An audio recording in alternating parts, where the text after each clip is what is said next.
All right, welcome back to the Dragon Lair, everybody, and it's time for another interview, and we have a very special guest today. We have the Dragon's Treasure, a wonderful, wonderful content creator that I've gotten to know on X, and also have gotten numerous teas from the Dragon's Treasure that are wonderful, and I'll have the description down below on this video, so if you want to check out his tea store.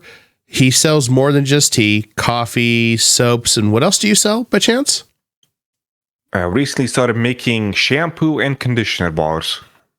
I'm going to have to ask you about that because now I'm curious more on that, but we'll dive a little bit into that. How are you doing, Dragon? I'm doing pretty okay. It's the end of another long work day, so that's nice and finished up. I'm ready to relax when doing this. Relax while doing this interview. That sounds good. I appreciate you taking the time and opportunity to do this. I know you keep a very busy schedule, especially being an entrepreneur and having your own business. It's not an easy deal at all. I remember that days when my folks had a bait shop and we had to do so many things prepping every day to get orders ready. I do what I can. Actually, for the past couple of months, I have been trying to lessen how much I work. And ironically enough, it's been getting me to be more productive. I think just being able to save my energy instead of spreading it out over 12-hour days, condensing it into smaller portions of the day has been helping out quite a lot. I can definitely understand that. You get a little bit more rejuvenated and then you feel like you want to do stuff versus feeling like you have to do stuff. I think there's a fine line there somewhere. First question is, tell us a little about yourself. When did you start your business and what inspired you to get into selling teas, coffees? When I started the business, there's actually two answers to that question. The first one is I technically began the whole thing back in 2010. And it was during a time I was 20 years old. Decided to start it. I didn't really know much of anything about business or anything of the sort. I just knew I liked teas. And I had that good old youthful feeling of, as long as I have love and passion in my heart, everything will be okay. And it didn't take long for me to realize that no, that is not all that you need. And so after about a year, I shut that thing down because I wasn't really doing anything. Spent the next however many years, 4 to 5, actually studying stuff, learning about business, figuring things out in a more concrete way, etc., etc. And then on August 1st, 2015, we relaunched with the Dragon's Treasure, a haven for anime and tea lovers. So is that the original concept, or was it just a kind of a rebrand at that point with the same name, or? A rebrand. It was the same name, but the original store did not have any type of anime theme to it. It was just another tea store that had the name of the Dragon's Treasure. And then when I decided to go with the theme of anime, absolutely nobody thought it was going to work. Every single person thought it was a horrible idea. And I kind of understood where they were coming from, so I didn't fight anybody in it. I said, I hear what you're saying. I understand. Just trust me. And after about 6 months in, we were invited to the Houston Tea Festival. I live in Houston now, but at the time I was all the way up in Chicago. And so I decided, okay, let's do it. And so me and my best friend went down there. And we were basically the most popular booth there. Because people absolutely loved the anime theme. And that was my first way of telling everybody else to shut up in a friendly way. That yes, this thing will work. Now your doubts can be put to rest. How did you come up with all the different tea names? Just base them off different animes, or kind of how did you come to the first conclusion, and then how did you decide to make your teas? Oh, how would you best answer this? So when it comes to things like structures and archetypes and telling the stories and whatnot, that's something which I have been doing for a long time now, even before the tea. And so I knew when I wanted to put these things together, I didn't want to do something stupid like, this is the Doctor Who tea because Doctor Who is fun, or anything along those lines. Something just empty and lacking feeling. I knew that I wanted the things to stick like they were supposed to. And so if something was going to have a name, it was going to have a reason for the name. And that's why a lot of things, like for example, for a health potion, I received a really very lovely comment a couple of days ago saying that this person bought it just because they thought it was going to be like a little gimmick thing, but they were surprised at how good it tasted, and everybody around the D&D group said, actually, this is what I expect health potion to taste like. And that's pretty much how I structured all the potion teas, as an example. That's really cool. How did you conceptualize what blends you wanted then to come up with the name?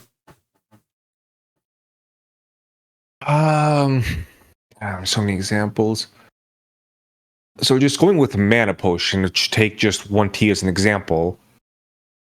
I knew one of the things I wanted to use was the butterfly pea flower because that turns the liquid blue. And since people always associate mana with the blue color, I had to go with that. The unfortunate part is that the butterfly, we'll just call it the blue thing.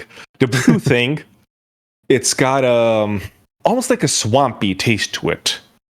And so if it was just by itself, it would not be tasting like, whimsical, mystical, magical mana. So I had to find a way to balance out that taste. And I spent a little bit of time figuring out what things would work best with it.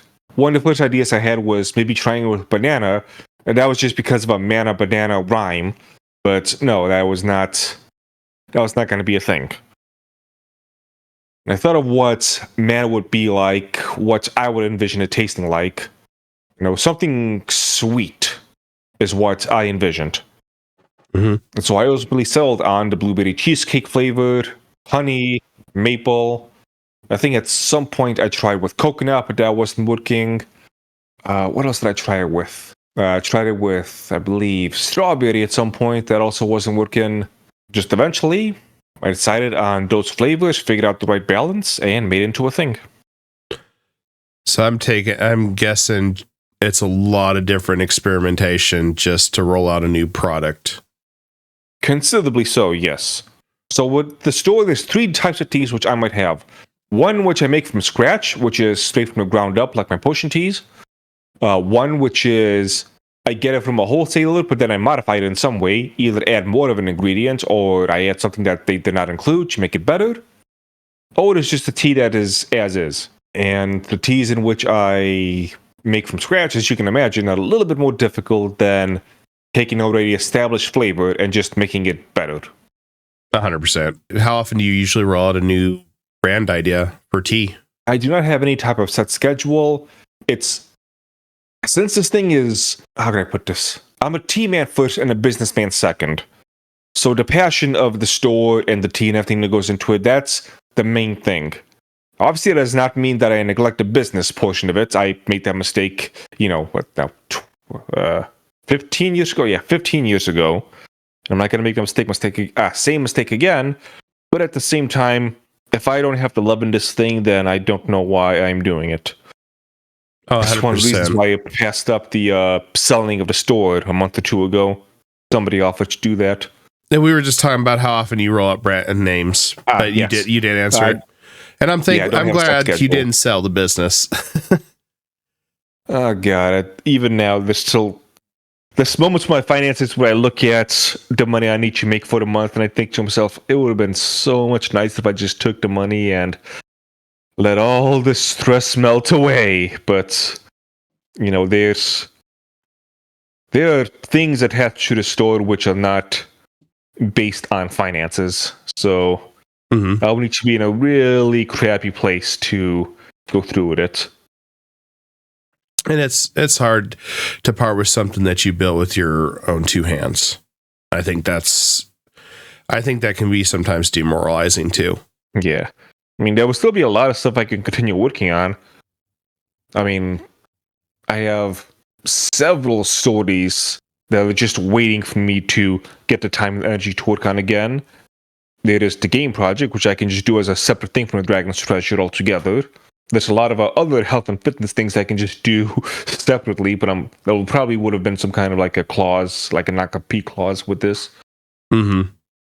Yeah, that's the downside. Is it's not like you could start another tea business tomorrow if you sold. I'm sure they would say, "Oh, hey, you can't do that for X amount of years." And right now, it's also in a bit of an awkward position where a lot of people are following and supporting the tea man and not the Dragon's Treasure. And so if I did sell the business, there would be a considerable amount of people who would stop the support, unfortunately.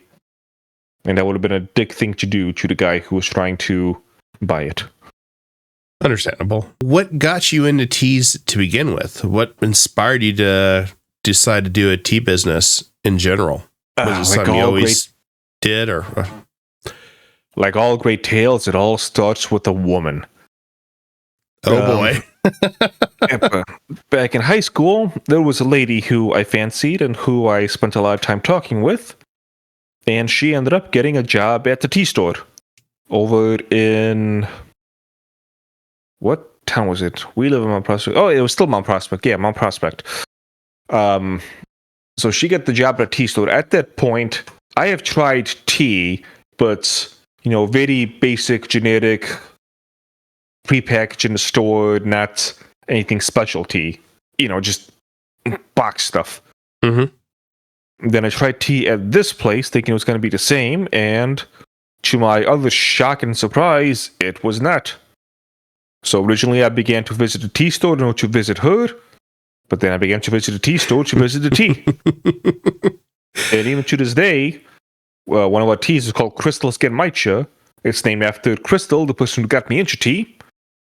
And Genmaicha was the very first tea that she had me try. And so that is why that tea got its name.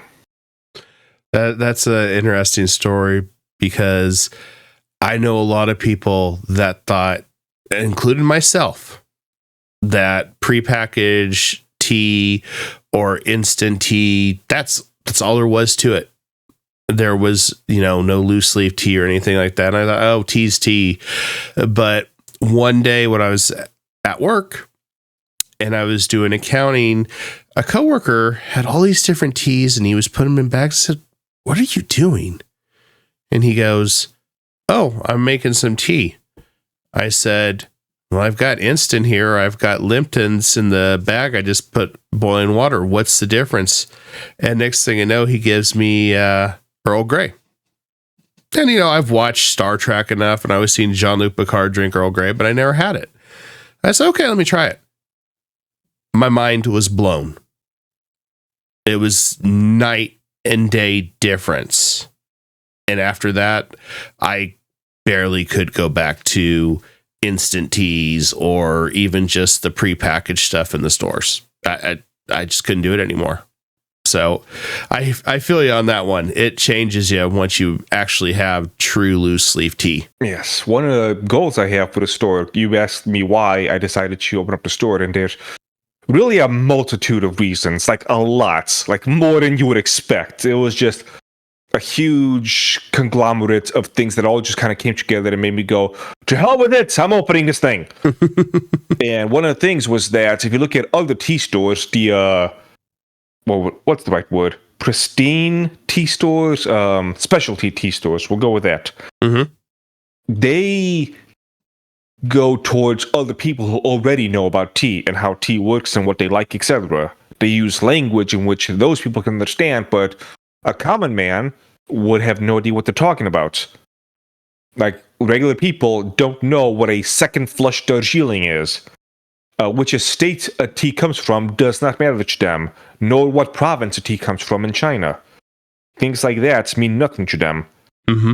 And so when they come to me and instead of taking the route of, this is second plucked during the springtime and all this other stuff, I just go, this tea has blueberries. There's something nice and basic for them to actually try the tea and get them going with that.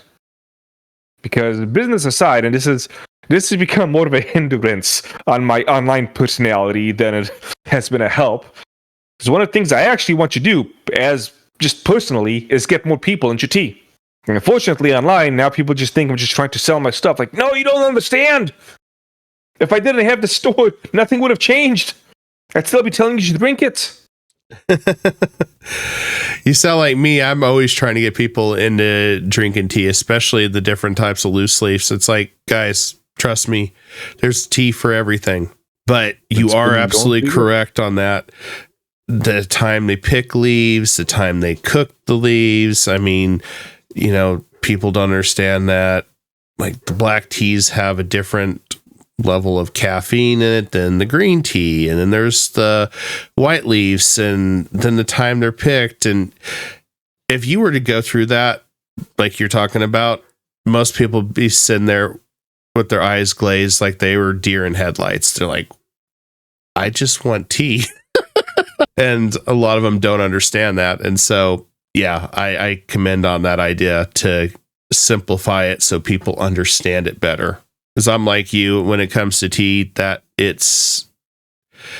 tea is something that everybody can drink that can be enjoyable. And there's something for everybody. I know a lot of people say, well, I don't like tea. I'm like, well, did you try this flavor?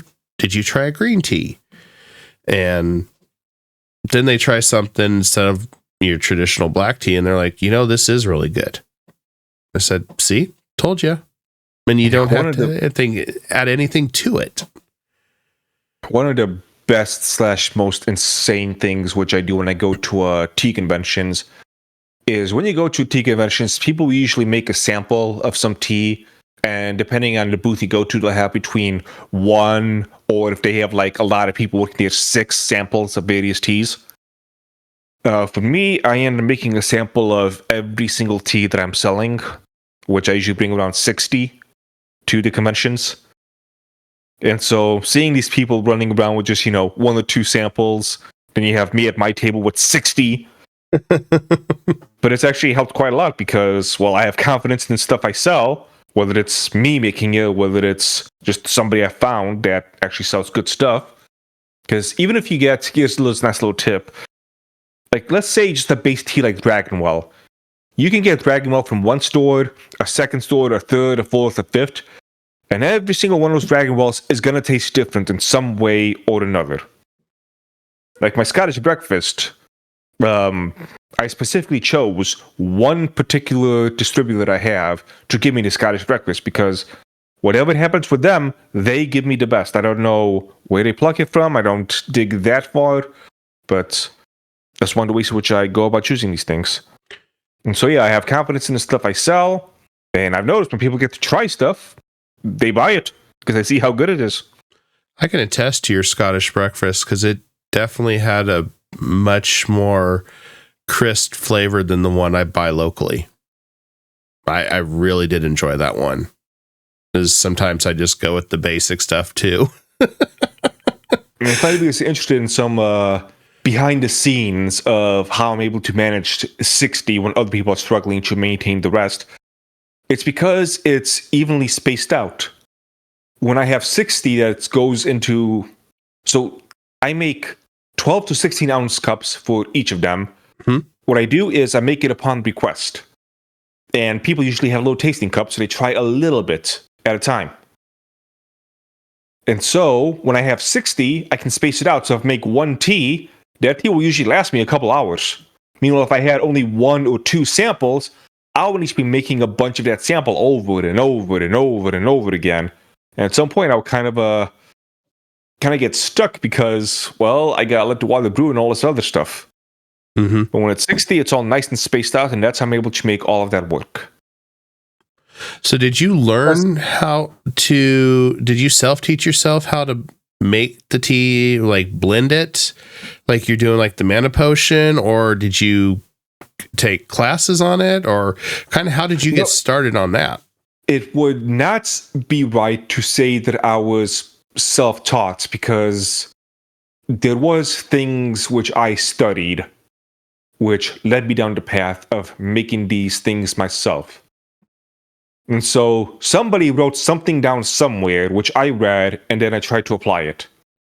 So I am self-taught, at least in the sense of I found what to read, I read it, and then I put it to use. But I did not take any classes, I don't have any instructor or anything of the sort. That is the path I took. There's also a spiritual aspect in what I do with the tea stuff.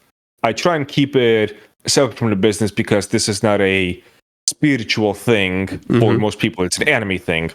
One of the reasons why I made the Dragon's Apothecary which is what the soaps and the shampoo and conditioners sell under, is because I wanted something different to start to incorporate these kinds of more spiritual aspects of what I do.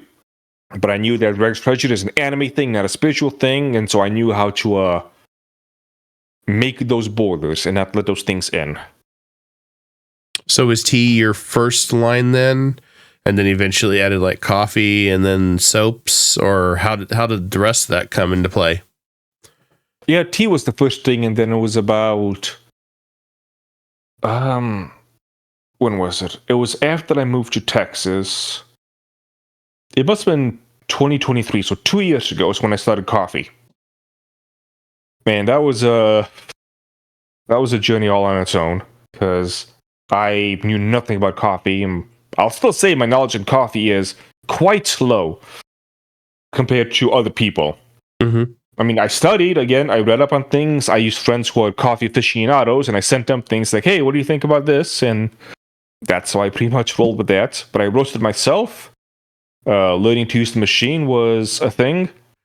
So when you roast coffee, carbon dioxide comes out of the beans, and it causes a huge smell of coffee.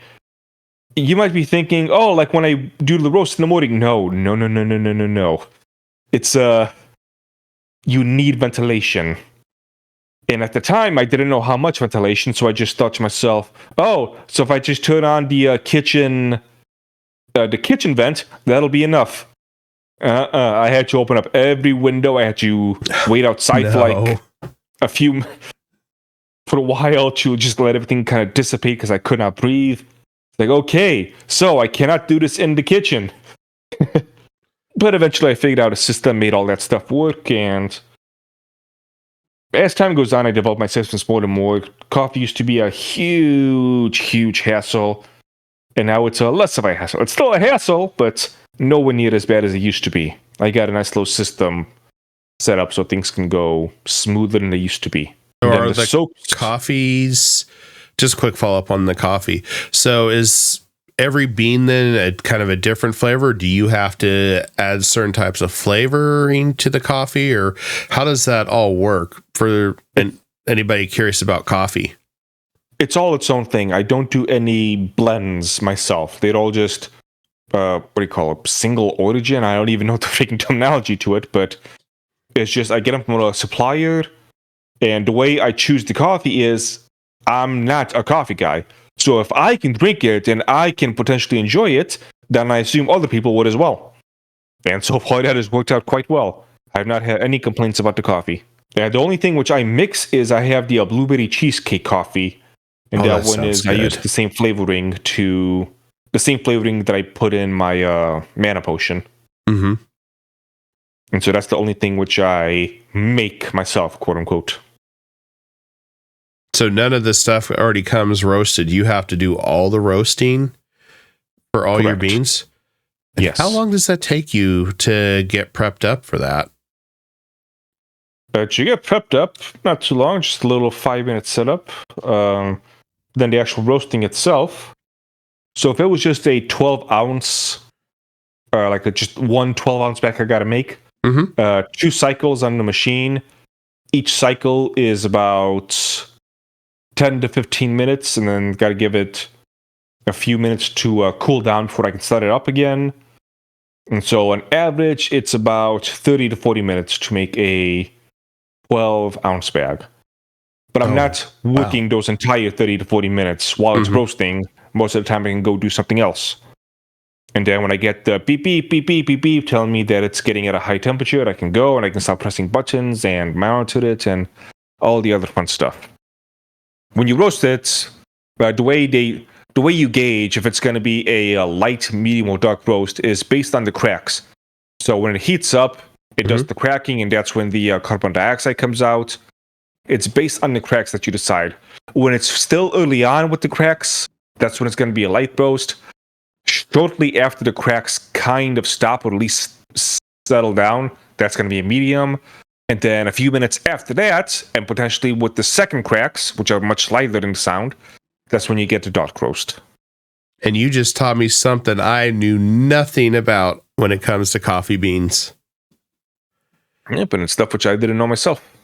Yeah, I thought it was literally just one bean was the light roast, because sometimes I get this Vienna coffee from this spice trade store in town, and I always wondered if it was literally just the bean itself or if there was something special to it, because I know there's so many different origins now for coffee outside just like Colombia, Arabia, and they have different types of degrees of roasts, but I wasn't sure.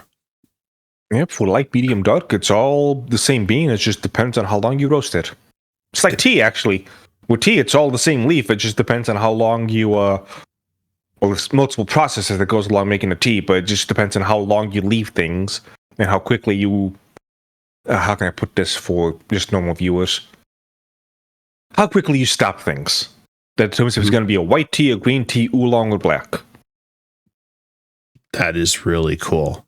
That's really cool information. I'm glad I asked you on that one. So when did you start the soaps then? And kind of how did you train yourself to do soaps? The soaps was a little over a year ago, which I began to sell it. But it was as far back as like at least 1, maybe 2 years before that, which I was contemplating doing the soaps. And during the time, it wasn't the entire 1 or 2 years, so let's not assume I've been studying that much. But, you know, from time to time, I would do a little bit of research, looking things up. I would figure out how things work, studying. And then when I was ready to go, I went and I spent about a little less than a month when I got the stuff to figure out how things work and how to make things, how to properly allocate resources, etc. Because, I mean, the first few attempts I had at making the soap did not work out well. And so eventually I figured out what I was doing wrong and improved. And when it got to a point which I was satisfied, and not even satisfied from a business perspective, quote unquote, but just satisfied from a artistic perspective. Mm-hmm. When I felt like I was actually making something which I could be happy with, then I knew other people would be happy with it, and I went for that. Can you give an example of a process on it, on how it all comes together? Let's see, how can I describe it? So with my soaps, I use what is known as the melt and pour method, which is you get a giant chunk of a base of soap. Mm-hmm. So let's say my triple butter soap, which is, I can't even remember off the top of my head. But you get one of those, you cut it up, you weigh it, you got to make sure you cut it properly because you need to melt it some way. You can melt it in a couple of different ways. There's putting it on a stove. There's something called like a double boiler method. There's a microwave, which is what I use. Basically, you just melt it, but you got to melt it in a particular way to make sure you don't burn it. Because if you burn it, it starts to smell bad and it just kind of falls apart. Mm-hmm. And it goes bad. Now from there, I have the essential oils. And the essential oils was the real difficult part because figuring out the balance, because you want to have a smell to it. One of the things I did not want to do is I did not want to add artificial smells to it. If you notice, I have a very natural bias towards the things I do. Mm-hmm. Exactly. So no artificial smells, because I knew that they would not as healthy as they could be. So just keep pure essential oils. But that meant I had to add probably a little bit more so people can actually smell the soaps. But if I add too much, it messes with the what would you call it? The balance in the soap itself, and it becomes not soapy if you add too much. But if you add too little, or you don't smell it, you don't really feel it, and eventually I figured out the proper balance. I assumed it was going to be the same thing as my teas in terms of how much stuff I added. So, I don't know, trying to give some kind of numbers. So if in a tea, I would use 1 or 2 units of something into the tea to give it its flavor, I assumed it was going to be the same thing for the soaps. But for the soaps, it was more like 40 or 50 units. Mm-hmm. So the first time I made it, I was using lavender to begin with. Like, okay, I made it, but there's no smell to this. What is going on? Why? I did it again. I tried 5. I tried 10. It's like, I don't know what's going on. Why is it not smelling? Eventually, I looked it up and looked at the actual numbers. Like, oh, okay, I am undercutting this by a lot.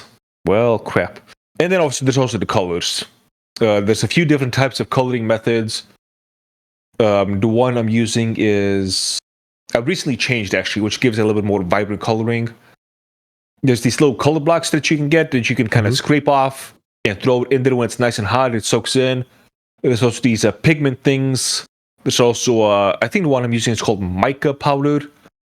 I'm not sure what separates mica powder from particular pigments, but the pigments were not really mixing well. And so that's kind of the behind the scenes stuff, I guess. Essentially, More or less. So gathering just this information, I really want to call you an artist when it comes to making your teas and making the coffees and making your own soaps. It's an art in its own way. Oh yeah, definitely an art.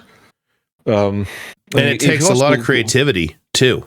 This is impressive. Just hearing about this. Yeah, one of the soaps which I'm most proud of is called Rays of Helios. I'm not sure how I came up with the idea. Just kind of, it came to me, I guess. That one it's orange in color. It's also orange in the essential oil. Also uses chamomile and safflower, which is mixed in with it as exfoliants. And also add a little bit of this type of golden powder, not powder, but like glitter, but safe for the body glitter. Mm-hmm. So it's got like, that orange color to it. It's all glittery. It uses things people kind of associate with the sun, which is chamomile and safflower. And just the way it just came together, I love it. That one I was particularly proud of. So when did you start expanding to the internet for your products, or was that something you built into the initial store that you rebranded in 2015? Well, let's clarify. When you say expanding to the internet, what do you mean specifically? Where you started doing online sales? Because I know a lot of businesses only started local, and then eventually, maybe 3 or 4 years later, they went on to the internet. They added online stores. Or were you always an online store too? In the first part of it in 2010, there was no online store because I couldn't really afford such a thing. But then in 2015, I launched with the online store because I knew that was what I had to do. And then things kind of just slowly expanded from there. Yeah, I think anybody that misses out on the internet when they're doing businesses hurts themselves more. There's a lot more exposure on that. When did you start advertising on the internet? Or was it something that just, well, I'll let you tell that because I'm not really sure on that. And when it comes to advertising, in the traditional form of advertising, like Facebook ads and whatnot, I did almost none with that. And a few times I would get enough money to do anything, I would just do like $40, $50 for, a week on Facebook or something. And it wouldn't really give me results. It was actually the way I managed to put for myself that Facebook was absolutely full of crap when they give you the numbers. Because they would tell me stuff like, oh yeah, your ad is working. You've had, let's say, 100 organic clicks on this. Then I go to my website, like you've had 20 clicks throughout the whole day on this. It's like, wow, you guys are so full of crap. I hate you. So yeah, Facebook was definitely lying and just pocketing money. But here's a funny little thing, actually. But I do know that some people were seeing it because the way that I came across Kirsch, the VTuber, is because she apparently saw my ads on Facebook back in the day. And she brought up on stream one time. And one of her watchers was one of my followers. Like, hey, do you know who Kirsch is? I'm like, I think I've heard that name, but not really. She just mentioned your tea. So I showed them, like, who calls me? And it just kind of went from there. So you just started to develop more of an online presence through, like, X and YouTube then to get a lot of advertisement, or? More or less. It initially began with Facebook, but Facebook was not really giving me the traction I wanted. In 2019, I started my YouTube channel. And, well, that did a little bit of stuff. I had a previous Twitter account before this, but that one got suspended because I said some uncouth things, let's just say, towards a certain person. But this current account, it's less than 2 years old. I want to say a year and a half old, maybe. It's only been after Elon Musk took over that I really made Twitter any form of a focus. And YouTube has been more of a side gig advertising method, where people would see my videos, maybe want to support me and go check out my stuff from there. But it wasn't really a main focus, and it was only until last month, which I decided, okay, let's go ahead, because I've done about all that I can with the T-Store, with the space that I have now, because, every freaking square inch of my freaking abode is just full of stuff. I can barely take more than 2 steps without having to shift my weight to get around something. Like, my apartment is just full of stuff. So until I get myself a new home/workstation, I'm kind of maxed out on new products I can make. And so if that's how it's going to be with the tea shop, I got to look elsewhere to do expansion. So I decided, let's go ahead and go with YouTube. Let's bring it up from doing a side thing to a main focus thing. Not as much as the tea store, but pretty close up there. And we'll see how it goes from there. No, I've seen some of your documentaries. You've done some really, really fantastic ones. And the SpongeBob was very insightful. That one was, I was not expecting that one. Yeah. I don't know what inspired me to make that, but decided, let's do something fun. I've not done a parody video in many years. Let's do another one. It's been doing pretty well. And there's a certain thing where the better the video is, the more effort I put into it, and the more deep I make it, the less views it's going to get. And that's just been a common recurring thing. And I've gone back and forth in my mind about doing the shilling sellout crap. And at some point, a year and a half ago, I did it for like a month. And I saw that it does pay off. It does. But unfortunately, I have that lovely little thing called a soul. And I cannot stomach doing this pandering crap. Like, it came to a certain point where I could not record the video because I could not take the disappointment out of my voice. In terms of also in advertising, there was also YouTube Super Chats, in which I would get various people to sponsor on YouTube. It all started with Mr. Nick Ricada. That was a 2020 Nick, not a 2015 Nick. Yeah, times have changed since 2025 Nick, yeah. And so he was really the first guy to give me that big exposure that I needed, because something you'll learn with business is that advertising really is everything. If anyone wants to tell you that quality is what matters, as a guy who focuses mostly on quality, it doesn't. It really doesn't. And I hate having to say that, and it pisses me off that I have to say that, but quality is one of the least important things that you can do with a business. Marketing and advertising is the big stuff. Because my stuff tasted the same before and after Ricada, but it was only after somebody else with the bigger following gave me the shout out that people actually tried my stuff. And then they began to buy, and they began to become regular customers. But I needed somebody else to do it, because, well, at the time, I had no followers. I had no street cred, I guess you can say. I had no way to really show people that, yeah, my stuff is good. Trust me. Because especially nowadays, if I tried it now, it would be even more difficult, because everyone's, selling their own quote-unquote coffee or whatever else. It's like, you guys don't actually do anything with that. Drop shipping assholes. And, like a certain somebody I know that we both know. So I was trying nowadays, it just would not, it really would not fly. And that's when I discovered you, was back during the Ricada arc, the good Ricada, not his evil twin brother that emerged. That, which is a whole other topic, but no, that's how I discovered you back then. But I didn't know you were on X at the time. And then when I bumped into you one day, I was like, you know what? Awesome. I got to follow him, and then start talking to him about teas and stuff, and get some tea. And I have a say, I agree with you with the whole quality thing, but you have stellar quality. It's just, it sucks that it's not just quality. to get business. And I think that's the biggest frustration, even when my family was running businesses, or even today with doing some of the stuff that I do. It just makes me bang my head into a wall. Like, are you for real? Yeah, the two things is other people advertising my tea and internet fights. Those are the two biggest driving forces against people to buy my stuff.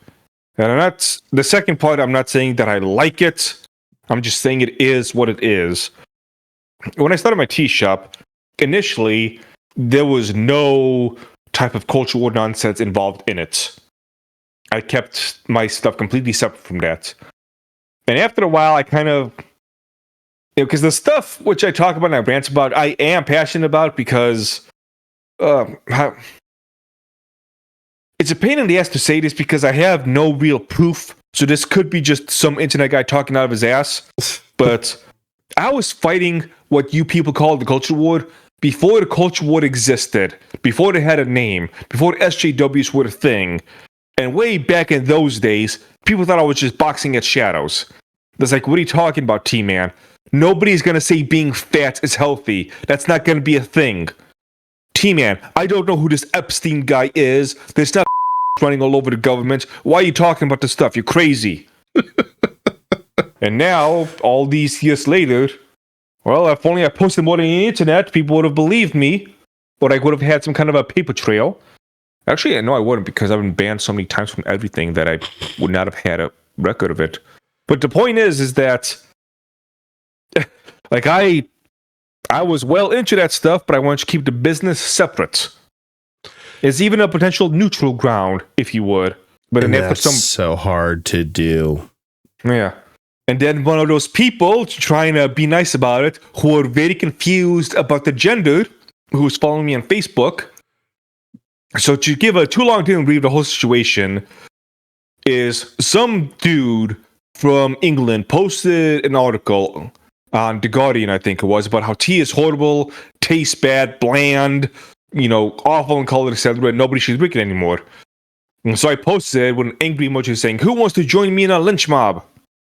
Oh, and unfortunately, as I said the word lynch mob, this person who followed me for a while became really upset and demanded I apologize. And I did not apologize because, well, I wasn't referencing black people. Like, there's no black people involved in this whatsoever. You want to say, oh, it's got a different connotation in America? Okay, I'm Bulgarian. I'm a foreigner. I'm talking about somebody in England who's white. This is an Eastern-based shop. Like, there's very little America involved in this, believe it or not. They would not have it. And so they went on a cancel culture crusade against me. And they did something which they thought they'd succeed, but they actually helped me out. To give another too long didn't read of a different thing is I was a member of this, I don't even know what you would call it. Basically, it was this little shop started by some freaking commie, which I did not know at the time, but considering they called the shop The Collective, I should have been clued into that. But basically, I just bought a little space in the shop where I can put up my teas. And I would pay rent for that, and I would keep all the earnings of all the tea I sold, so long as I paid the however much a month it was to get the little space. But this place, she would collect the rent month, so she didn't really have to advertise, so she didn't really do anything with that. Nobody knew it existed, but I was locked in a contract, so I couldn't just leave. This person, using their cancel culture powers, called up this place with a bunch of their confused friends, and they managed to get my contract canceled. Which, to me, thank God, because I wanted out of that thing. It was losing me a lot of money. And so people look at my recent attacks on certain anti-woke culture crusaders. One of the reasons is because they're ineffective, and I hate them for it. They're grifting off people. I had a point to all of this as well while I was talking about the case. Oh, yeah. So my business initially had no connection with the culture war stuff. But eventually, one, I realized that that's not really what anyone cares about. People will say otherwise. People will say, oh, we want the business to just be a business. We want them to not partake in politics. We want them to not partake in the cultural stuff. Bull crap. Absolute bull. I felt it for years that it was hurting my store. And when I started to do it, even with just a little bit, it caused me to blow up. The good type of blow up. And I think that's the part about it is like, even a lot of the stuff that I wanted to do, I wanted to stay neutral. I wanted to stay out of all that bullshit. But as I have been observing this stuff for years, it's inevitable. You will get canceled one way or another by some a-hole on the internet for just looking at them the wrong way. And then next thing you know, you wake up and you have this angry hate mob after you for zero freaking reasons. Other than, oh, he looked at me wrong. Did I really look at you wrong? Did I? And you know, it turns in this whole fiasco that a lot of times the one being canceled, I feel like, gets stronger and not weaker. And I don't normally see it go the other way. I mean, one prime example, I remember Ricada. I know I hate bringing that up, but I remember when he got his YouTube channel deleted and he had that mass following. He was bigger than ever once he got his channel back, and he had a Rumble exclusive. The vast majority, the high subscriber accounts, which not you specifically, but which many people follow, they wonder, how did they get so popular? It was not because of any skill or talent or creativity. No, nothing of the sort. It was because people tried to cancel them. They went, help, I'm being attacked! And people rallied to them. And that is how they got their following. Most of them. Now that the culture war is starting to shift a little bit, a lot of these people, they don't have an enemy to attack them, so they can go, help, I'm desperate, I'm lonely, somebody please defend me. And they're crashing out. You know, we had Cat Turd as an example yesterday or 2 days ago, complaining that, oh man, I'm tweeting all day, but I'm not making as much money as I used to. Why is Twitter doing this to me? And take your own advice and get a job. Jesus Christ. Like, your stuff isn't even insightful. You just say one or two words. When he was crying about that, I'm thinking to myself, you know, you're busting your ass off on the making teas, coffees, soaps and stuff. I'm working on doing accounting and then coming home and trying to plan content. So we're both busting our ass. And this guy tweets 15 hours a day to make his living. I'm like, holy crap, go touch some freaking grass. Get off the internet, man. There's more to life than Twitter. Holy crap. And yes, I still will call it Twitter. I hate the word X. I've tried so many times, but it's like I can't get myself to call it X posts. It's like it's a tweet. No, I'm sorry, Elon. I can't call it anything but Twitter. I try. But no, it's crazy. And that's the thing I noticed on social media. And I made a post about it the other day, is positivity. Sharing good vibes, sharing guides. You know, like I was trying to teach people how to properly pull sage out. I had 4-year-old sage plants that are great herbs, but it was in the wrong place. You know, I made a mistake 4 years ago when I wasn't thinking, oh, I just took up prime real estate. I had to dig those up. But a lot of people don't know how to safely extract plants like that without killing it. And next thing I know, I'm like, you know, this doesn't get much traction. But then I see a friend make some post about politics and VTubing, and bam, they've got like 60,000 freaking views. They've got all these retweets and all this crap. Or another incident, and I happen to speak to this individual a little bit because I felt bad for her. But this video editor kept making excuses, then said her mom was in the hospital. And then said later on her mother was in critical or something. It's the internet. People come up with excuses all the time. This VTuber was trying to get her debut ready, and she wanted her music video that was promised, and she was being reasonable, and she's from Egypt, so there's a language barrier. I mean, it's impressive, when people learn English in other parts of the world, which, there's always sometimes how you come across somebody, and you have to understand that.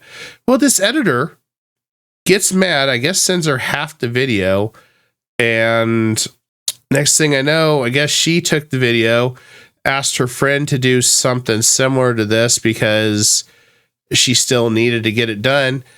And this editor went on this massive spree, dropped all the DMs publicly, created a hate mob.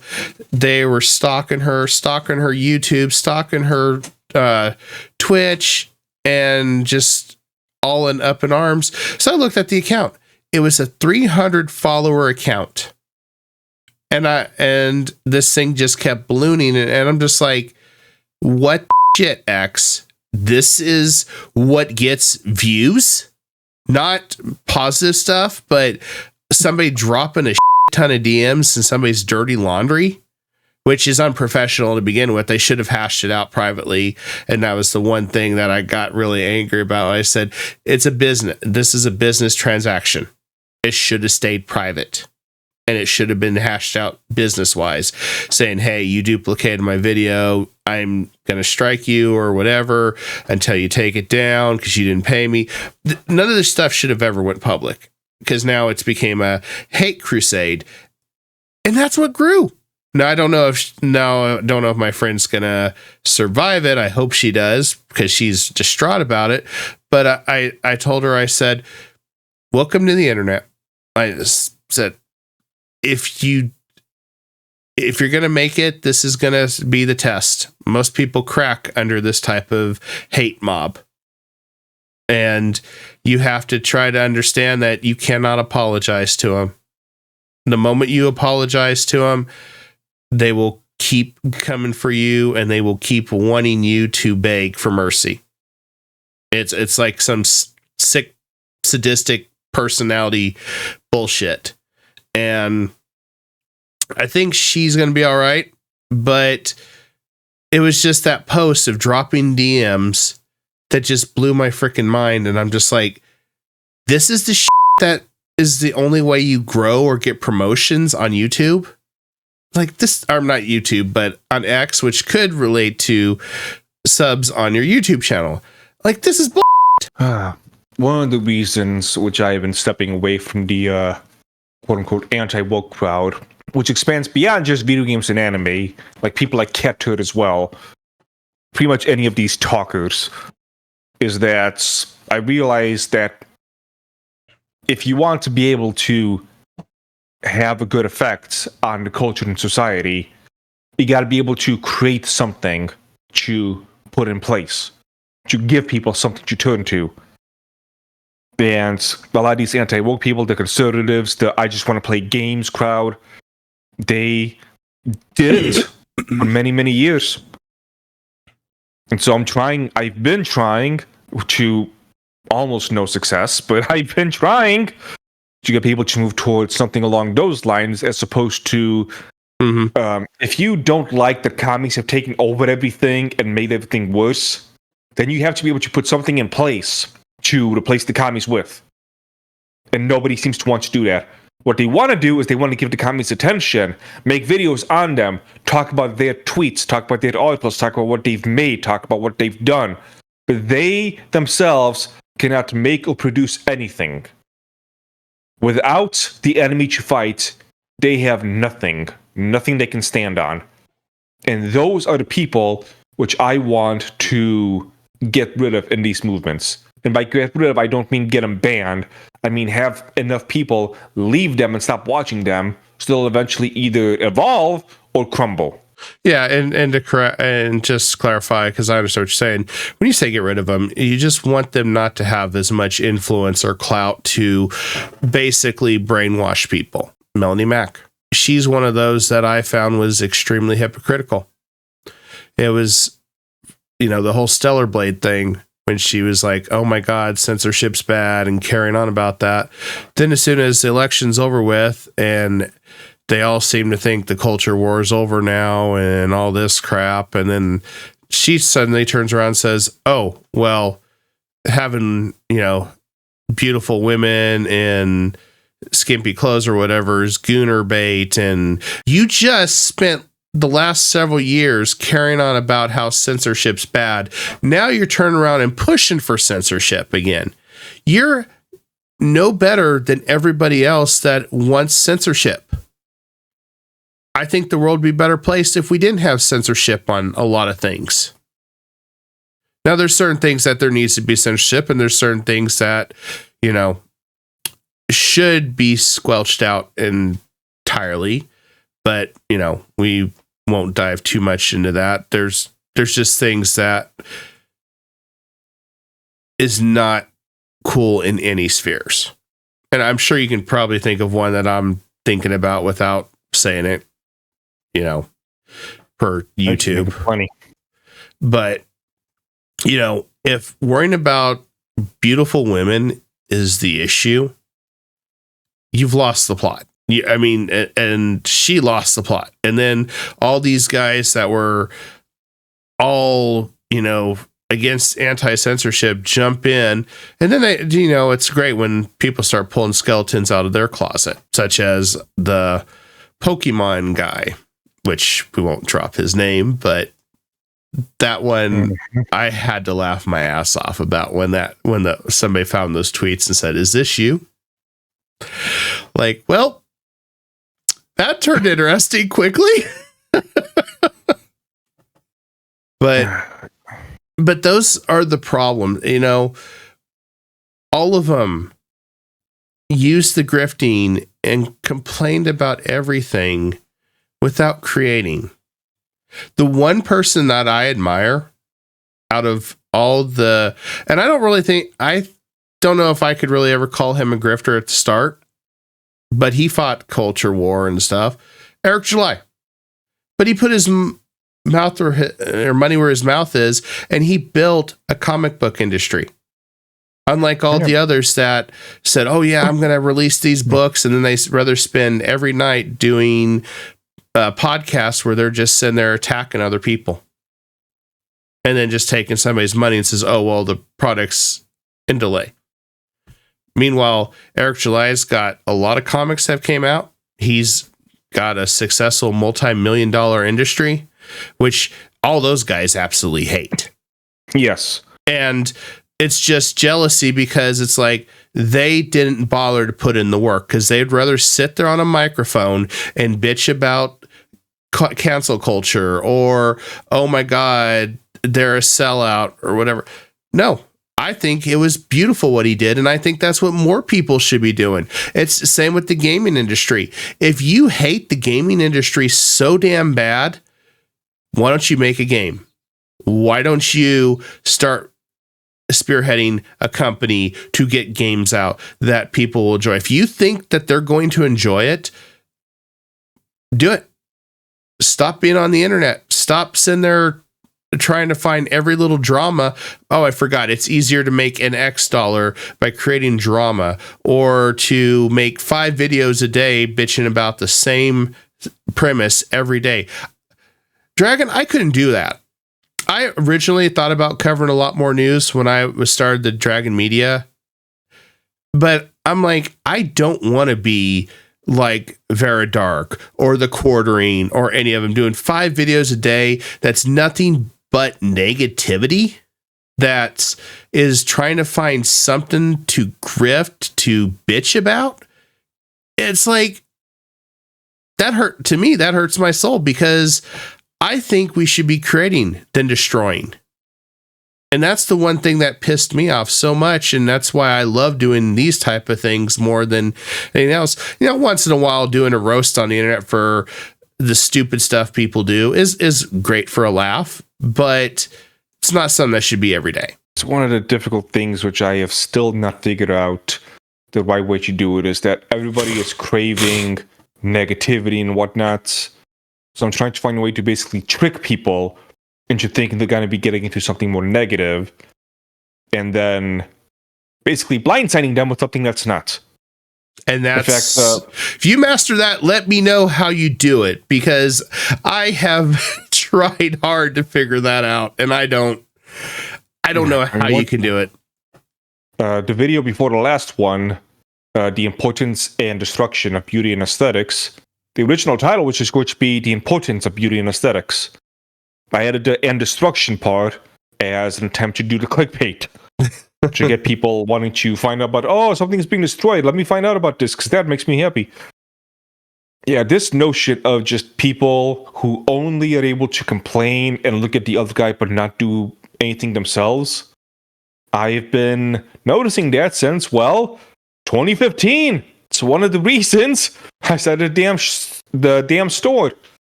Because I noticed there's a lot of people who kept saying, all these businesses are terrible, all these businesses can't do anything good, all these businesses just care about money. Okay, I'll make my own shop. I'll make my own business. I'll make it with love. I'll do all this stuff which you guys claim that you want. And when it came to putting their money where their mouth is, I saw where the wind blew. I saw it for years. Years. I really repeat that again. Years. This wasn't a one-off thing. I mean, I've watched a lot of these no names come up in the last several years, and part of my thing was I did a lot more game streams, but I did it for encouraging people to just interact, but I saw the writing on the wall too with that, and that's why I switched to doing interviews too and trying to keep building the brand. I saw Edmund TV suddenly, or Edmion or whatever, or however, I don't. Him blow up, Hypnotic explode over. These guys were just no channels overnight, and suddenly they did 5-6 videos a day, and it's literally the same that the Quartering did, the same stuff that Yellow Flash did, and I'm just like, holy crap, guys! So it's literally just content slop. That's what people are interested in, is to hear the seventh person say the same thing, that it's woke, or FF's, Final Fantasy went woke, or the SJWs went. I mean, that stuff, it's like, good Lord, guys, there's more to life than that. I mean, and there's a lot of positivity out there that you can find, but I don't know how they thrive. Like, I don't understand, for example, and we're going to dive into the VTuber sphere for a second. Some of those content creators, how they are just about positive vibes, how they have managed to survive and grow.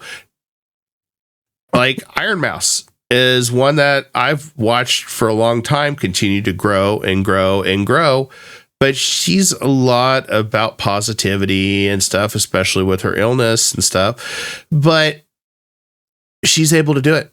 And I'm like, how do you get to that point where you can switch off that negativity and bring people in just because they want to hear you sing, or they want to see you play a game, or you just talk about your life or whatever? That's something that I don't have yet to figure out, how you get those people, and not the ones that want to sit there and hope that you're going to sit there and bash on Velma season 2, which realistically, if you wanted this show to go away, you wouldn't watch it at all. Or at the very least, you might hear a little snippet here and there about some awful thing they did, or just like, scroll by something on Twitter. But I've listened to these people, and they spend this is just me doing guesswork, but from what they have described, I can only assume they spent hours watching videos of like the same thing over and over again. Because I would hear someone tell me they watched like the Quarterings video, then they would watch Yellow Flash, they would watch Critical Drinker, then they would watch Hypnotic, and they would watch like all these other people. Like, hold on a second. Like, all right, so we got like 12 minutes here, 15 minutes there, 10 minutes there, 20 minutes there. We already passed an hour. You got other people that you mentioned. Like, you could have spent that time watching anything else, my guy. Anything else. Yeah. You could have watched anything else that's more entertaining, except you just fed yourself full of negativity. And I know drama sells, but it does piss me off that drama is the source to grow or make money. It shouldn't be that way. I'm hoping with just the last couple of months that a lot of people have been really stepping in it and really messing up. And so I'm hoping that with the shift that's been going on in the culture, people will start shifting away from them and more towards people that can actually create something. Like, they don't even have to leave YouTube. Just do some form of creation, not reading other people's tweets for 10 minutes. Yeah.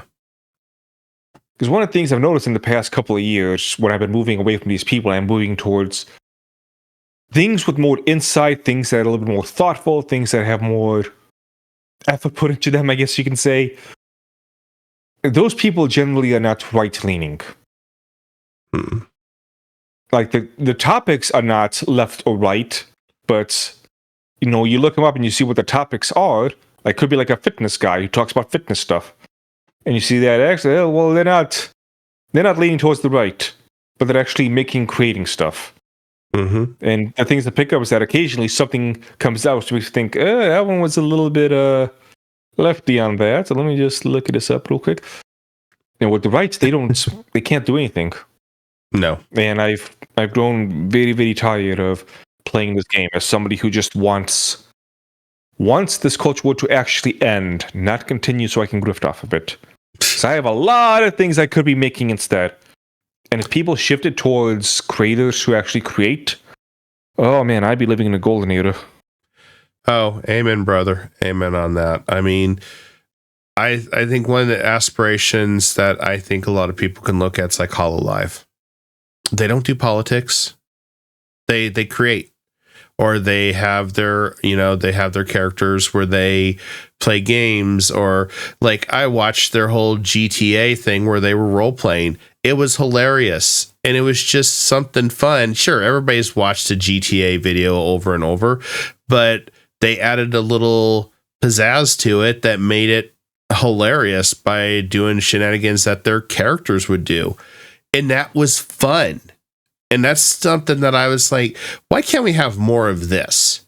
And I even, as from the journalist perspective that I've been looking at, because I've been the fly on the wall with the VTubing sphere quite a bit on X, which, dear God, I thought normal creators had a nightmare. Whew, no.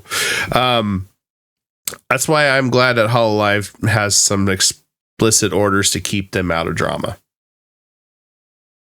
That's one of the reasons why I've been gravitating towards VTubers as well. It's actually just the stuff I'm looking for. It's just entertainment. It's just fun. All these people who claim that they want to bring fun back to all of these things, well, why don't you?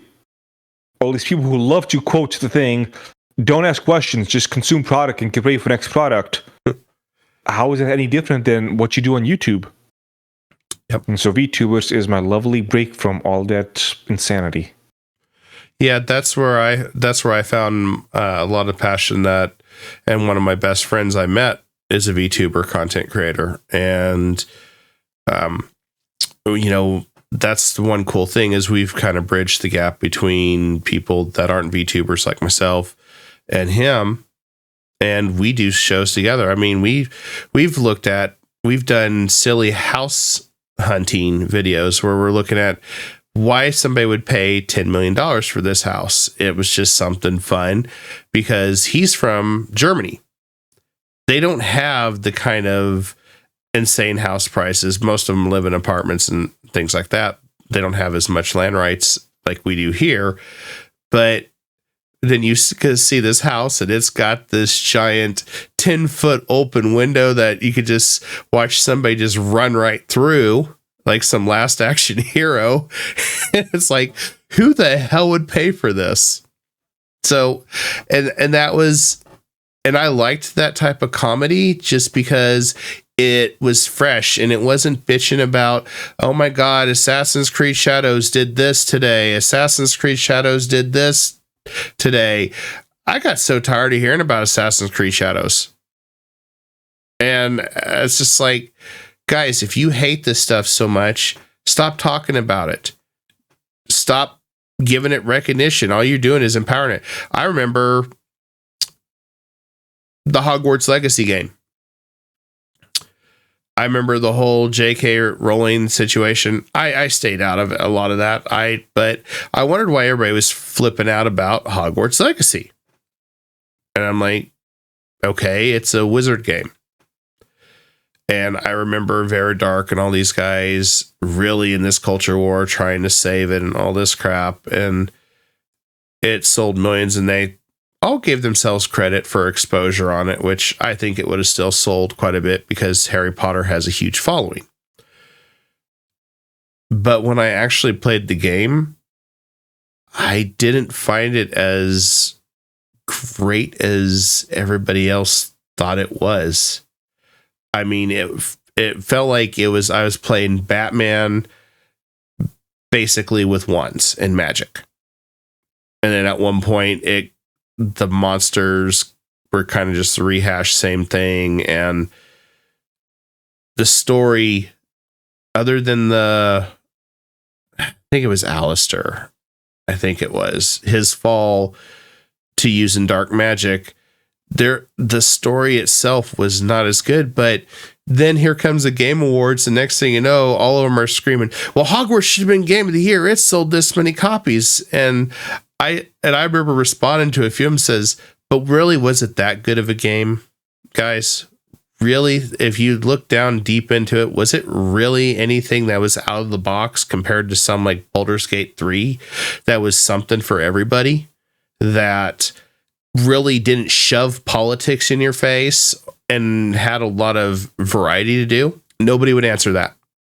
But they would just say, oh, well, Hogwarts was not allowed to be in the Game Awards because J.K. Rowling's or this. And I'm like, you guys are blinded by your grift. You guys are absolutely blinded by it. Wukong was a superior game to Hogwarts Legacy. Yes, Wukong was amazing. And that's why I'm just like, you guys are just trying to grift to get people angry and create drama for no reason. I would rather sat there and played Wukong on stream and talked about how good it was and let people see firsthand than do 20 articles about why Hogwarts Legacy was cheated in the Game Awards. Was it though? There was a lot of good games that year. Palworld, I think, if I remember right, Palworld came out too. And that was a pretty damn good game too. For an indie company, they were one of the rare gems in the indie industry that took, I think it was $8 million, which is not as much money compared to a lot of AAA games, and made hundreds of millions on it. Granted, now they're dealing with Nintendo's crazy ass lawsuits, which pissed me off, but you know, we didn't talk about the creating part. And that's the part that always bothered me when it comes to this whole cancel culture. Well, what's your take on creating then? If you don't like this game, what do you recommend? Why should we do this game? Give us alternatives. If you think it's so horrible, and defend it.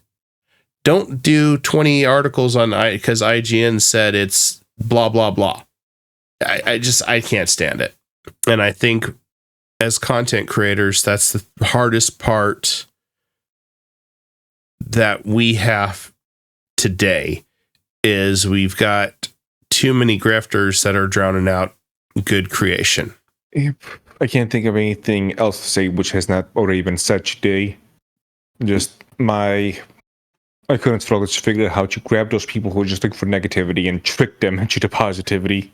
And that, like I said, is the secret that I am still trying to figure out too. I mean, I've covered my share of negative stuff on that. I mean, I follow a lot of the indie. I'm a firm believer in indie and entrepreneurship. I think indie and small businesses are the ways to go for creating, to have more creative freedom, and to not be beholden to some suits that don't let you do something bold and brave. Palworld is a product that to me was very bold and brave. They took a whole concept of monsters and created a whole new alternative to the Pokemon universe. Just changing gears a little bit here. You were working on a game project. Let's hear a little bit about it, what your concept was with it, what you were trying to do. Because I did see some of the stuff you were learning on X, but what kind of got you into trying to make a video game, which is pretty damn cool, and don't know how you do it with being as busy as you are, but it's one of those things where there is a million projects which I would work on if I had the time or capability and whatnot. Something happened on my Discord in which basically a couple of people kept bullying me into checking out Unreal Engine 5 and seeing how it works. Mm-hmm. And usually when it comes to things along those lines, I'm not very... It takes me a bit of time to pick up on what I'm supposed to be doing. But for whatever reason, and I do not know why, Unreal Engine just made sense to me. And I was able to figure things out. I was able to work with it. It did not take me long to pick things up. And it just kind of felt like, man, this is something right here. Like, I usually don't go through this. Usually I gotta crawl my way through broken glass to get to the end of something. But here, it's basically just handed to me on a platter. And so I began working on stuff. I began to figure out a game concept of something which I wanted to create. And I began to go from there. And I got, I guess it depends on how you view it, but I was, with this limited amount of time I had, I was able to learn stuff and do stuff and create a lot quicker than I was expecting. Like, I had various roadmaps of when I thought I was going to cross this and when I thought I was going to cross that. And I kept having to update the roadmap because I kept doing things much quicker than anticipated. But unfortunately, it is currently at a pause because I need to focus on doing stuff that will get me more financial stability. Because right now, unfortunately, when you're so busy creating and you're not busy advertising and starting internet fights, so I've been doing more of that, I guess. Though not on purpose. Until I can get my finances in better order, I cannot put my efforts and energies into something that would not have a payoff until years down the line. And something which it's been sticking with me because I'm going to cook with this game, as the kids would say. There's a lot of things which I plan to do. And have you kind of figured out a concept with it? Are you trying to make an RPG or? Oh, I got the whole concept. I got the storyline. I got all of that said and done. And now it's just a matter of the mechanics of putting things out there. Awesome. It'll be a martial arts inspired game because martial arts is the roots of where pretty much everything with me came from. And I don't want to talk too much about it as it is now, just because I feel like when I really get things going, I'm going to need to start doing like all the trademark stuff and the copyright stuff and doing what I can to make sure that no one takes it. And I want to figure out how much I want to give people instead of letting them figure things out. Because one of the things I wanted to do is I knew how I wanted the combat system to work, and it was going to be a unique system. It was not going to be something which you have seen before. Well, you would have seen aspects of it because I'm not reinventing the wheel, but I'm doing new things with it which you have not seen before. And so what I wanted to do is I wanted to release a demo showcasing the basic concept of how the combat system would have worked. And that's where I stopped from last time of making the demo work.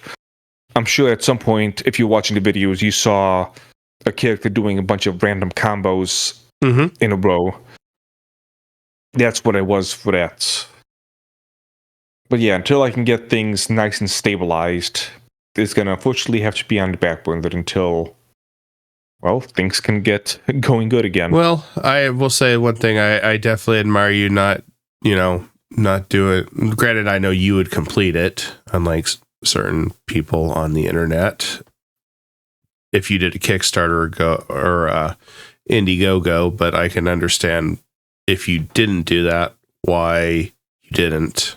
Because to me, you have always seemed very, very professional and one of those guys that I really like because you're not a bullshitter. You deliver when you deliver and you stay by your word. And that's what I admire about you, Dragon. Yeah, it's...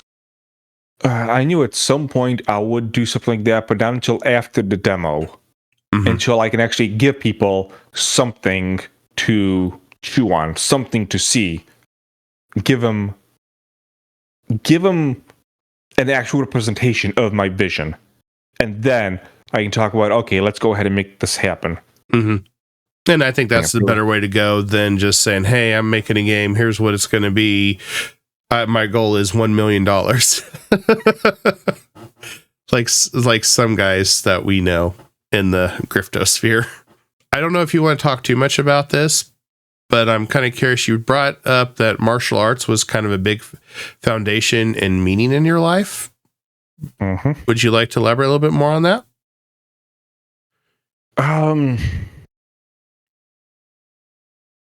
It's not that I don't want to. It's just that it's such a vast topic that there's only so much time that we have. The way I can put it is that for everything we've talked about, the tea and whatnot, in terms of love and knowledge and all the other stuff that goes into it, like it does not even hold a candle to who I was as a martial artist. Like that was who I was, but unfortunately, certain career-ending injuries and the classic financial straits made it so that I could not continue down the path that I wish to continue down on. What kind of martial arts did you do? The main style of practice was Goju-Ryu karate, but I also expanded into many, many other fields of various degrees. Did a very small amount of kendo. I did martial arts. I did amateur MMA for a couple of years. So I always got all the classics of, jiu-jitsu, Muay Thai, etc. And just various things along those lines.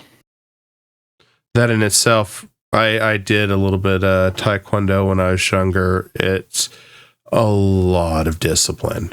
So much mad respect for that. There's a video I did a couple months ago called, was that the title? The title was something along the lines of, what is the greatest martial arts anime? It's 30-some minutes, and I did a little segment of it where I talked a little bit about my background in martial arts and how I got started, what happened to me, the people who inspired me the most, etc. Video, unfortunately, did not do nearly as well as I hoped, especially for the amount of effort I put into it. But like I said, the more effort you put in, the more deep it is, the more serious you are, the less views it's going to get. That has been the general theme of YouTube, with some exceptions, but not many. When I think of martial arts, the two that's always stood out to me that I've always liked, and God bless them both, David Carradine. I loved a lot of his martial arts, and he was very genuine with it. And Chuck Norris. In fact, I don't know if you've ever seen this movie. I did some research on it a little bit more. It was Lone Wolf McQuade. It was one of their movies that they both were in together. They did their own stunts against each other. They didn't use stunt doubles for their fight scene, which I thought was incredible. And then I had known that Chuck Norris used to compete a lot when he was younger. And I think David Carradine did too as well, if I remember right. But my next video on YouTube, it's basically going to be martial arts related as well. It's going to be talking about Miyamoto Musashi, which is one of the biggest influences I had in my life in terms of just the path that I walked. Yeah, it's really cool to see how much learning people do with that and how much discipline. And I think there is a huge, at least for my belief, that there's a huge spiritual journey in it too. Yes. Huge. And I think it helps you find peace. It can help you ground yourself and find harmony in a very turbulent world. At least that's my limited take on it, because I only did like 6 months of Taekwondo when I was younger, but I loved it. Health reasons, I didn't continue it. I know we've talked a lot tonight, Dragon, and I really appreciate you coming on tonight to do this interview with me. How do you suspect that the tariffs will impact the tea business? A lot of people don't quite understand tariffs or how they work, but how do you think it will impact you? Oh, it's already been hitting me. Really? So, yeah, the suppliers I have, they have stock that they can go through, but once that stock runs out and each order more, whatever they order will be hit with the tariffs. I know one of my suppliers has already sent an email saying that, yeah, our stuff has run out and now we need to add a 10 to 50% increase on various prices to deal with the tariffs. And hopefully when the tariffs go away, we can go back to business as normal, but that's pretty much where I stand with stuff, and I'm going to have to just hope that this mess can be dealt with sooner rather than later. Yeah, I don't think a lot of people understand that the tariffs isn't just going to impact your big businesses. It's going to hurt even the smaller businesses like yourself. And I'm hoping we get through this quickly. I really do. I'm not a big fan of the whole idea, and I don't try to get too political on that, but I don't think things were thought out as clearly. Especially, I don't feel like there's an end point or what the purpose is, and I don't like that because it's going to impact too many businesses. We are in unprecedented waters, to be sure. I'm a bit of a weird spot because, so one of the things with me is that pre-commie China is, how can I put this? It is my most favorite culture / group / spiritual belief system, however you want to view it. But their politics of, again, pre-commie China, don't forget that. China tried to destroy everything that China built up for 5,000 years. So believe me, I want them to end. You're talking Maoism, when Maoism basically destroyed pretty much the origins of China at that point. Yes, or at least tried to. Luckily, couldn't get all of it. Although they still try. They're still trying. It's my deep desire that we see the CCP end within my lifetime and get China back on track to being who they were. And so if these tariffs can help with that and help make the people hate the CCP and rise up against them, I'll be all for it. But like I said, it's unprecedented waters, so I have no idea which way the wind is going to be blowing with this stuff. Yeah. And I feel bad for all the businesses like yours too, having to pay the price for it. Because I just don't know what the intentions are anymore. I thought it was to end tariffs worldwide and open a free market, because a lot of people don't realize we're not a free market. There's tariffs everywhere you go. But now, tariffing everything, I don't know. And I've seen it here at the local place that has a lot of the different exotic coffees and everything that I go to occasionally, because they have certain spices that I can't get anywhere else because it's imported. And Yeah, they've already had signs up too that says, yeah, prices have increased, unfortunately, due to tariffs, and will adjust accordingly if tariffs drop. But it's like, God, this has got to stop soon because we've taken too much hits the last, I want to say the last 5 years have been rough economically, if not a little longer. I think the real hit was 2019 for economically. And then it just kept getting worse. Not to be a downer on that, Dragon, just looking at it from a business perspective on that. I hear you. Is there anything you'd like to address to the viewers? I mean, the thing I'll say is check out his tea, buy some tea, damn it. Support him. He's a great guy. Yes, support the tea. If you haven't been to my YouTube channel, go to that. I've actually made a best of playlist. So, because there's some stuff, I've made over the years that doesn't really hold up that well. Some of the stuff I made just for those, clickbait bucks. I took those guys out. Some things that just, I've kind of aged out because I was talking about like an anime from many years ago, etc. Go and check out the best of playlist to see what I think is the best of stuff which I got. Some of my latest stuff I think is really good because I pretty much decided I can't go down the route of shilling and clickbait and whatnot, so I'm putting a lot of effort into long-form stuff. The SpongeBob video was just a break from that. The Beauty and Aesthetics video, I think, one of the best things I've done so far.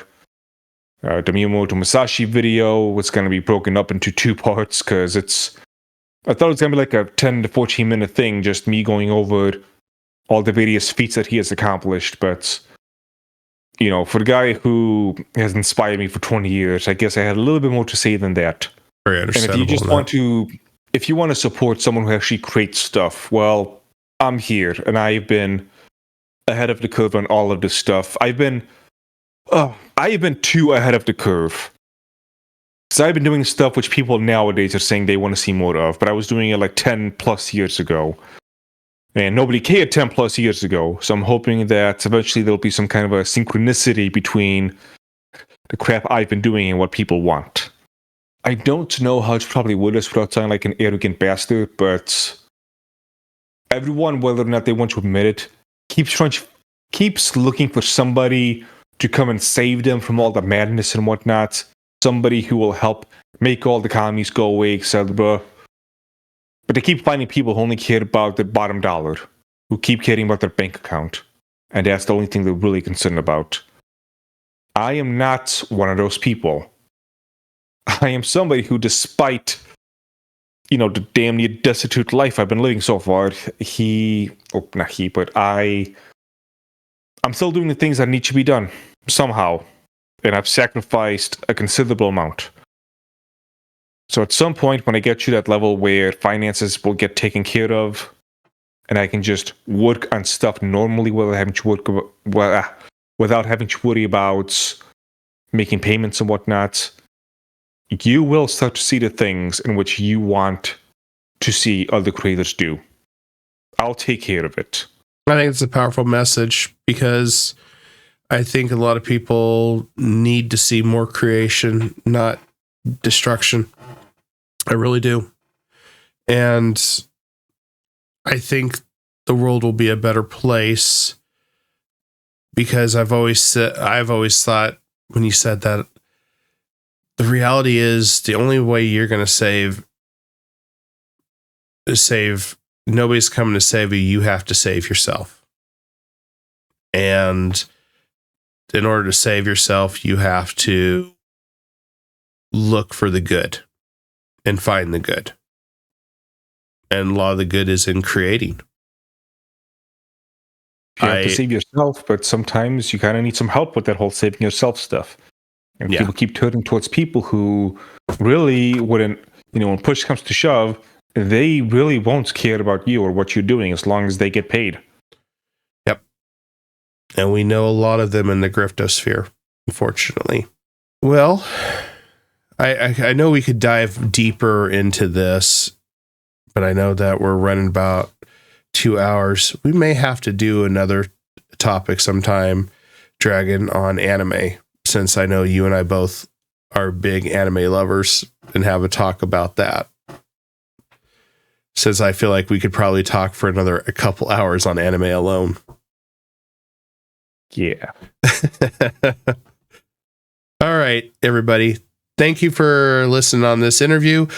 Please go check out the Dragon's Treasure. His links to his store will be down below, as well as his YouTube channel and as well as his X. Please show him support and love. Really appreciate everybody listening on this. And once again, thank you, Dragon, for coming on and talking. This has been a real honor to speak with you. My pleasure.